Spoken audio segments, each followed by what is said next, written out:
মধ্যপ্রাচ্যে ইরান যুক্তরাষ্ট্র সংঘাত নতুন মোড় নিয়েছে। দ্য ওয়াল স্ট্রিট জার্নালের এক প্রতিবেদনে বলা হয়েছে, মার্কিন প্রেসিডেন্ট ডোনাল্ড ট্রাম্প এখন হরমুজ প্রণালী সম্পূর্ণভাবে উন্মুক্ত না করেই সামরিক অভিযান শেষ করার পথ খুঁজছেন। বিশ্ব জ্বালানি বাণিজ্যের অন্যতম গুরুত্বপূর্ণ এই জলপথ সচল না করেই যুদ্ধ থামানোর চিন্তা বিশ্লেষকদের মধ্যে ব্যাপক আলোচনা তৈরি করেছে। মার্কিন প্রশাসনের অভ্যন্তরীণ মূল্যায়নে দেখা গেছে, হরমুজ প্রণালী জোর করে খুলে দেওয়ার চেষ্টা দীর্ঘমেয়াদী এবং অত্যন্ত ঝুঁকিপূর্ণ সামরিক পদক্ষেপে রূপ নিতে পারে।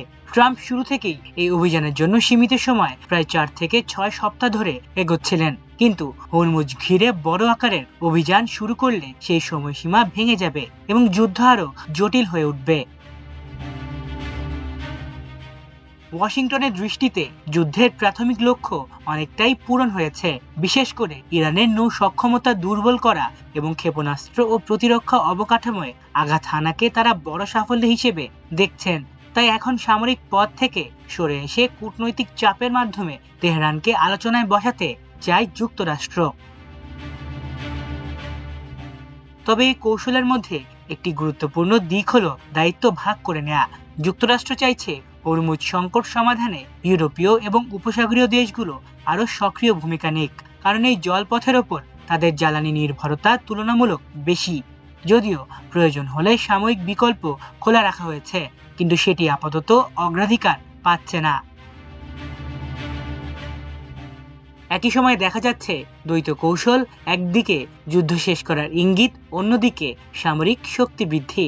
মার্কিন বাহিনী নতুন করে যুদ্ধজাহাজ ও সেনা মোতায়েন করছে এবং ইরানের পারমাণবিক সক্ষমতা ঠেকাতে সম্ভাব্য ঝুঁকিপূর্ণ অভিযানের কথাও বিবেচনায় রয়েছে। এতে বোঝা যায় কূটনীতি ও শক্তি দুই পথেই খোলা রাখছে ওয়াশিংটন।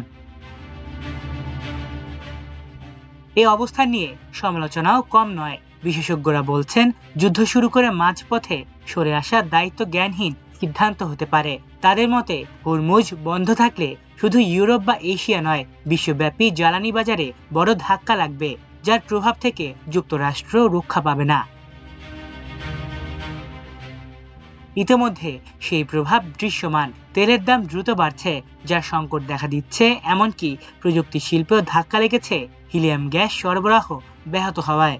বিশ্লেষকরা সতর্ক করছেন, পরিস্থিতি দীর্ঘ হলে তেলের দাম ব্যারেল প্রতি $200 পর্যন্ত উঠতে পারে, যা বৈশ্বিক অর্থনীতির জন্য বড় সংকট ডেকে আনবে। সব মিলিয়ে ট্রাম্পের এই কৌশলকে অনেকেই ক্যালকুলেটেড এক্সিট হিসেবে দেখছেন, অর্থাৎ সীমিত লক্ষ্য অর্জনের পর দ্রুত যুদ্ধ থেকে বেরিয়ে আসা। তবে হরমুজ প্রণালী বন্ধ রেখে এই কৌশল কতটা সফল হবে আর বিশ্ব অর্থনীতি কতটা চাপ সহ্য করতে পারবে, সেটি এখন সবচেয়ে বড় প্রশ্ন। মাল্টিমিডিয়া ডেস্ক, আমার দেশ।